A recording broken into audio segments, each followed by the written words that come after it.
I-share ko lang sa inyo guys itong aking syngonium plants. Alam nyo ba guys na syngonium plants ay mabilis lumago? Hindi rin sila guys maselan at ang sobrang dali alagaan. So recommended ito sa mga new beginners dyan na plantita. Ayan, syngonium guys, sobrang dali alagaan talaga at hindi siya maselan. Pwede siya sa water propagation, soil propagation. So, pag-aralan lang natin kung paano natin makukuha yung, kumbaga, tiempo kung saan hiyang yung ating mga kamay. So, first, nag-cut nga ako, guys.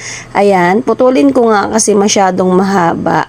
Huwag tayong mag-worries na magputol ng mga roots kasi, guys, sobrang bilis talaga alagaan itong syngonium. So, ang gagawin natin, guys, is water propagation. Dahil nga i-display ko siya dito sa loob ng bahay, water propagation yung ginagawa ko. Pero palitan natin guys ng water every 3 days para hindi tayo lamukin. Thank you for watching. Bye!